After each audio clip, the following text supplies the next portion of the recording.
So welcome buddies to my YouTube channel Jenny Class Chemistry Maths Class 10th chapter 3 and chapter 4 के recap session को आज हम continue करेंगे। पहले हम 2 चैप्टर कर चुके हैं, चैप्टर 1 एंड चैप्टर 2।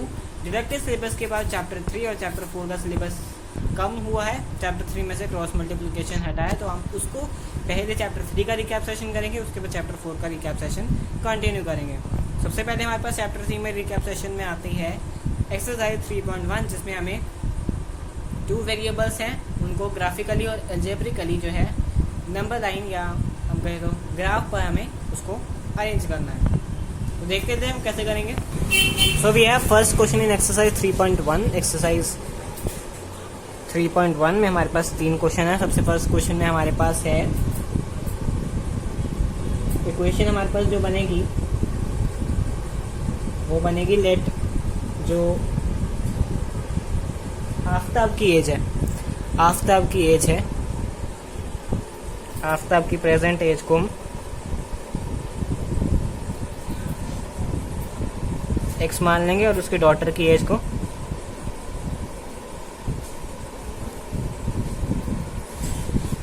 वाई मान लेंगे। तो इसी क्वेश्चन में क्या किया गया है, हमें कि कहा गया है कि आफ्ताब की एज जो है 7 साल पहले उसकी डॉटर से 7 टाइम्स थी, तो minus x minus 7 is equal to 7y, और 3 साल बाद उसकी डॉटर की एज से 3 गुना हो जाएगा, तो x plus 3 is equal to 3y। हमारे पास ये होगी। अब ये होने के बाद हम दोनों 2 कॉलम बना लेंगे, एक फर्स्ट इक्वेशन का कॉलम और एक सेकेंड इक्वेशन का column.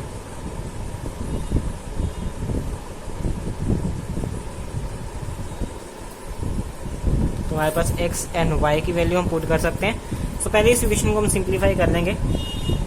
x minus 7y is equal to 7 और x minus 3y is equal to minus 3y minus 3। तो इस इक्वेशन को हम सिंप्लीफाई कर लिया। उसके बाद हम देखेंगे कि यहाँ पर x की वैल्यू जो है, अगर x की वैल्यू हम 0 रखते हैं सो माइनस 7y यहाँ आ जाएगा, माइनस 7y, तो y की वैल्यू हो जाएगी माइनस 1। और अगर हम y की वैल्यू 0 रख दें, y की वैल्यू हमने 0 रखी तो x की वैल्यू हो जाएगी 7। इसी तरह दूसरी इक्वेशन में अगर हम आते हैं तो x की वैल्यू अगर हम 0 रखते हैं तो y की वैल्यू आ जाएगी, x की वैल्यू हम 0 रखते हैं, x value and y value, x की वैल्यू हम 0 रखते हैं तो y की वैल्यू हो जाएगी 1, और y की वैल्यू अगर हम 0 रखते हैं तो x की वैल्यू हो जाएगी माइनस 3। इसी को हम नंबर लाइन यानी कि ग्राफ पे हम रिप्रेजेंट करने चलें, हमारे पास आएगा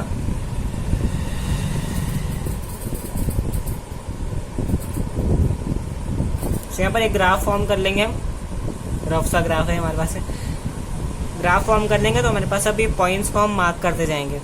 सो 0 पर y है माइनस 1, x 0 पर y माइनस 1 है, तो ये पॉइंट हमारा मार्क हो गया यहाँ पर। और 7 पर y 0 है, तो यहाँ पर ये पॉइंट हो गया। तो हम इसको ज्वाइन कर देंगे, दोनों पॉइंट्स को, दोनों पॉइंट्स को हम ज्वाइन कर देंगे। इन दोनों पॉइंट्स को हमने ज्वाइन कर दिया। अब सेकेंड इक्वेशन पर आएंगे तो वो होगा 0 और 1। सो x 0 है और y 1 है, तो ये यहाँ पर पॉइंट करेगा। और x जो है माइनस 3 है, x जो है वो माइनस 3 है और y है 0, तो माइनस 3 और 0 तो यहाँ बनेगा। तो ये जो पॉइंट आएगा वो यहाँ से ज्वाइन होकर ऐसे जाएगा, तो तकरीबन ये पैरेलल आ रहे हैं, they are parallel points to each other. तो हमारे पास ये ग्राफिकल और एल्जेब्रिकली ये डिफाइन हो गया। तो इसी तरह हमें 3.1 एक्सरसाइज को कंप्लीट करना है। आगे हम करेंगे 3.2 and then we move exercise 3.2। Exercise 3.2, so we लिख एक्सरसाइज 3.2। यहाँ पर हमें 3.2 एक्सरसाइज में हमें डिफाइन करना है कि नंबर लाइन पर जो या ग्राफ पर हम जो शो कर रहे हैं उसका हमें सोल्यूशन निकालना है। तो फर्स्ट क्वेश्चन के सेकंड पार्ट हम कर लेते हैं। सेकंड क्वेश्चन में हमें ये दिया हुआ है, तो हम लेट सपोज कर लेंगे कि एक पेंसिल की cost that is x and let 1 pen cost that is y। दोनों की कॉस्ट हमने कर ली। अब इसको इक्वेशन में हम डिनोट कर लेते हैं, जैसे 5x plus 7y is equal to 50 and 7x plus 5y is equal to 46। अब इसको हम मेथड से सॉल्व कर लेते हैं। सो इनकी इक्वेशंस फॉर्म करने से पहले हम एक साइड कर लेते हैं इसको, दैट इज x एक साइड कर लिया हमने, x को एक साइड कर लिया तो 50 माइनस 7y अपॉन में 5 7y, और नीचे भी हमने x को ही सपोज कर लिया, x दूसरी इक्वेशन में भी यही है। सो 46 माइनस 5y बाई 7। अब इसको हम इक्वेशन में फॉर्म कर सकते हैं कि एक की वैल्यू डालेंगे और दूसरा निकल जाएगा हमारे पास। तो इसमें अगर हम y की वैल्यू 0 डालें तो x की वैल्यू आ जाएगी 10, और इसमें अगर हम दोबारा से y की वैल्यू डाल सकते हैं। दोबारा से y की वैल्यू अगर हम डालें तो वो भी कुछ ऐसी ही होनी चाहिए ताकि सो इन दोनों को हम रखें, दोनों की वैल्यू निकाल चुके हैं कि y को 0 रखें तो x 10 आता है, और x की वैल्यू 3 रखें तो y 5 आता है। दूसरे केस में y की वैल्यू अगर 5 रखें तो x 3 आता है, और y की वैल्यू अगर हम 0 रखते हैं तो x माइनस 24 आता है। इसी को हम ग्राफिकली जो है पुट करेंगे और उसके बाद देखेंगे हमारा आंसर क्या निकलता है।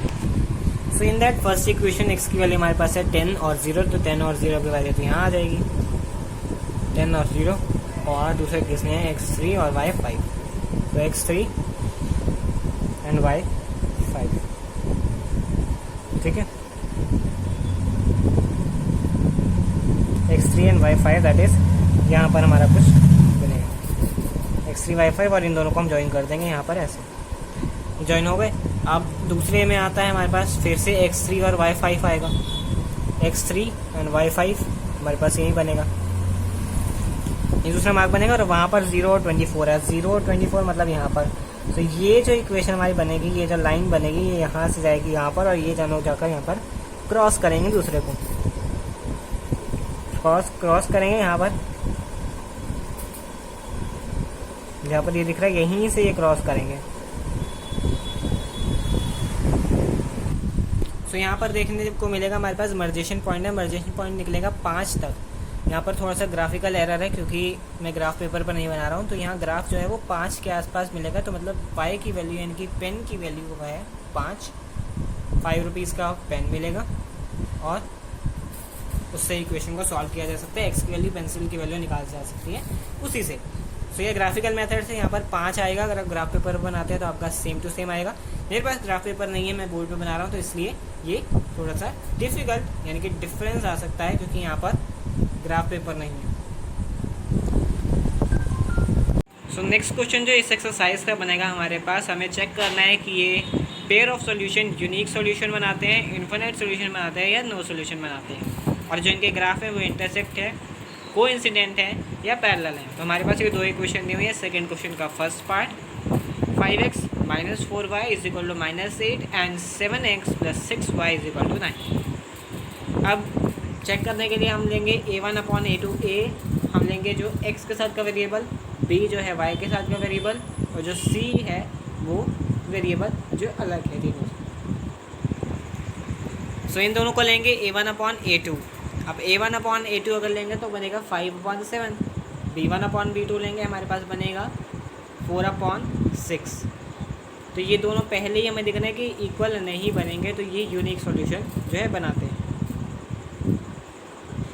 इसी को अगर हम चेक करना चाहें आगे, वैसे चेक नहीं करेंगे, अगर ये दूसरी इक्वेशन बनाते हैं कि 2/4 is equal to 4/6, 2/3 is equal to 2/3 is equal to 4/6, so वो भी कैंसल आउट होकर 2/3 बनती। और उसके आगे हम दो सॉल्यूशन चेक करते हैं। अगर b ये दोनों सेम है, नहीं सेम है तो हम यहीं रुक जाएंगे कि यूनिक है। अगर सेम है तो हमारे पास दो कैटेगरी बनती है। c1/c2 को चेक करें, वो सेम नहीं है तो कोइंसिडेंट और इन्फिनाइट, वो सेम है तो इन्फिनाइट और कोइंसिडेंट, और अगर सेम नहीं है तो वो नो सॉल्यूशन होगा, मतलब उस इक्वेशन के दोनों का कोई सॉल्यूशन नहीं निकलेगा, और वो जो ग्राफ है वो पैरेलल ग्राफ जो है वो शो करेगा। नेक्स्ट क्वेश्चन ही हमारे पास फिफ्थ क्वेश्चन है हमारे पास, उसमें स्टेटमेंट दे रखी है, उसको हमें सॉल्व करके जो है लेंथ निकालनी है एक रेक्टेंगल की, लेंथ और ब्रेड्थ निकालनी है एक रेक्टेंगल की। सो अकॉर्डिंग टू क्वेश्चन अगर हम लें तो विड्थ जो हमारे पास है उसको हम मान सकते हैं x, और जो हमारे पास लेंथ है उसको मान सकते हैं हम 4 + x। अब अकॉर्डिंग टू क्वेश्चन अगर हम लें तो हमारे पास हाफ द पेरीमीटर है, half the perimeter is equal to l + b और इज इक्वल टू 36 दे रखा है क्वेश्चन में। इसको हम काट देंगे। अब l और b की जगह हम जो है इक्वेशनल वैल्यूज रख देंगे। 4x + x is equal to 36, 4 + 2x is equal to 36। फिर 4 जाके वहाँ पर माइनस हो जाएगा, 2x is equal to 32, 2x is equal to 32 जो है x की वैल्यू निकल गई 16। तो x की वैल्यू निकल गई 16, तो जो हमारे पास 4 + x है दैट इज़ 4 + 16 दैट इज़ 20। हमारे पास ये दोनों वैल्यूज़ निकल गई। तो कहीं भी ऐसे स्टेटमेंट हम दे रखे हैं, हम ऐसे निकाल सकते हैं इसको। अगले एक्सरसाइज हम करेंगे 3.3, उसमें भी ये दो इक्वेशंस दे रखे हैं, उससे हमें x और y की दोनों की वैल्यूज़ निकालनी है।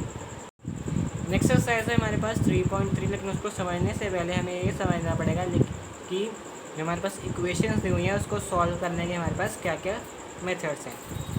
फर्स्ट मेथड है हमारे पास सब्स्टिट्यूशन एंड नेक्स्ट मेथड है हमारे पास एलिमिनेशन। जो थर्ड मेथड है हमारे पास क्रॉस मल्टीप्लिकेशन, वो इस साल जो है CBSE की सिलेबस से डिडक्ट हो चुका है एज बिकॉज ऑफ पेंडेमिक है इस साल, इसलिए जो है वो डिलीट किया जा चुका है इस चैप्टर से। तो हमारे पास दो ही मेथड अब बचे हैं, सब्स्टिट्यूशन एंड एलिमिनेशन। उसको देख लेते हैं पहले कैसे कर सकते हैं उनको। इक्वेशन हमारे पास दी हुई है 4x + 8y is equal to 48। अब इसको हमने x के टर्म्स में पहले अरेंज कर लेंगे। x के टर्म्स में अगर अरेंज करें हमारे पास, तो x को हमारे पास इधर छोड़ देंगे, बाकी सारी चीज़ें जो हैं राइट हैंड साइड पर चली जाएंगे। तो 48x as white is 48, right hand side हमारे पास है 48 - 8y और अपॉन में जो हमारे पास है वो 4 बचेगा। तो हमारे पास ये इक्वेशन 1 बन गई है। अब इस इक्वेशन 1 को हम पुट कर देंगे सेकेंड इक्वेशन में। सो कुछ इस तरीके से हम इसको पुट कर देंगे सेकेंड इक्वेशन में, पहले इक्वेशन की x की वैल्यू को सब्स्टिट्यूट हमने कर दिया x की वैल्यू को वहाँ पर। अब इसको सॉल्व करेंगे। हमारे पास 3 × 48 हमारे पास जो बनेगा वो है 144 - 24y + 5y और जो इसके डिनोमिनेटर में था 4 और that is 31। So 144 - 19y upon 4 is equal to 31। So इसके बाद हम करेंगे 144 - 24y + 5 इज इक्वल टू 31। उसके बाद जो है 5y के नीचे कुछ भी नहीं है। अब इसको हम पूरे को LCM ले लेंगे। तो 5y की जगह 20y हो जाएगा, 4 से मल्टीप्लाई होगा। 144 - 24y + 20y upon 4 is equal to 31। अब -24y + 20y आपस में जो है कैंसिल हो जाएंगे और 144 - 4y रह जाएगी, रिमेनिंग में 4y रह गया। अब जो है नीचे डिनोमिनेटर 4 उसको हम राइट हैंड साइड से मल्टीप्लाई करवा देंगे, जो कि आएगा ऑलमोस्ट हमारे पास आ जाएगा 124 और जो रिमेनिंग हमारे पास बचेगा वो 20। So 4y - 4y is equal to 20। So there it is -4y is equal to -124 - 144। So इसकी वैल्यू निकल के आएगी -20 - 4y इज इक्वल टू -20। अब जब -20 हो जाएगा वहाँ पर, सो 4 को हम इधर से ले जाएंगे, माइनस माइनस आपस में कैंसिल हो जाएंगे, 4 को हम इधर से ले गए तो y की वैल्यू निकल के आएगी 5। और इसी y की वैल्यू को अगर हम फर्स्ट इक्वेशन यहाँ पर पुट कर दें y की वैल्यू, सो 8 × 5 दैट इज़ 40 और 40 को जल्दी आगे हम माइनस करेंगे तो 8। 4x is equal to 8, 4x is equal to 8, x की वैल्यू निकल आएगी 2। तो दोनों इक्वेशन में ये x की वैल्यू जो है वो सॉल्व होगी। अब इसी को हम एलिमिनेशन मेथड से करेंगे तो वो शॉर्ट पड़ेगा हमारे लिए। अगर इसी क्वेश्चन के इक्वेशन को हम बाय एलिमिनेशन मेथड करें तो एलिमिनेशन मेथड में होता है कि हम x की वैल्यू या y की वैल्यू वो एलिमिनेट कर दें तो उससे हमारे पास एक वैल्यू आ जाएगी, उसमें पुट करके हम दूसरी वैल्यू निकाल सकते हैं। अब जैसे इसमें एक वैल्यू अगर हम एलिमिनेट करने की कोशिश करें कि हम कोई भी दोनों में से कोई भी वैल्यू ले सकते हैं। अगर हमने x को एलिमिनेट करना है तो हम x का जो वेरिएबल है जो x के साथ है उसको हम अपर इक्वेशन से मल्टीप्लाई करेंगे, जो और अपर इक्वेशन का जो x का वेरिएबल है उसको हम डाउन में जो है हमारे पास इक्वेशन से पूरी से मल्टीप्लाई कर देंगे। यही होगा y के साथ। अगर ये 5y है, अगर y को एलिमिनेट करना चाहते हैं तो y का जो ये 5 है इस पूरी इक्वेशन को 5 से मल्टीप्लाई और 8 को हम पूरे नीचे वाली इक्वेशन से मल्टीप्लाई कर देंगे। So first of all elimination method से हम नलीफाई करेंगे x की वैल्यू।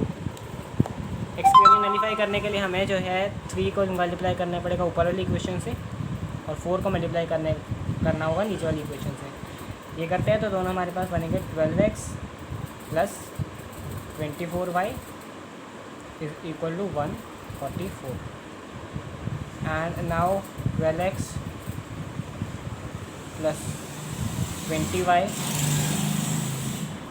Is equal to 124। तो यहाँ पर ये साइन जो है वो चेंज हो जाएंगे, माइनस माइनस माइनस जो भी है, प्लस की जगह माइनस, माइनस की जगह प्लस, ये दोनों कैंसिल। अब ये दोनों कैंसिल तो हमारे पास बचेगा माइनस 24y। तो जैसा कि हमारा पिछले क्वेश्चन सब्स्टिट्यूशन में बना था, हमारे पास बनेगा माइनस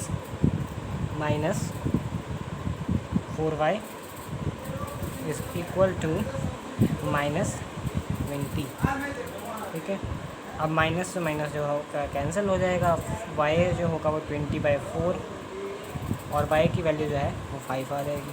ऐसे ही हम उसमें y की वैल्यू पुट कर देंगे, 4x plus 8 into 5 is equal to 48, 4x plus 40 is equal to 48, 4x 48 minus 40, 4x is equal to 8 और x is equal to 8/4 that is equal to 2।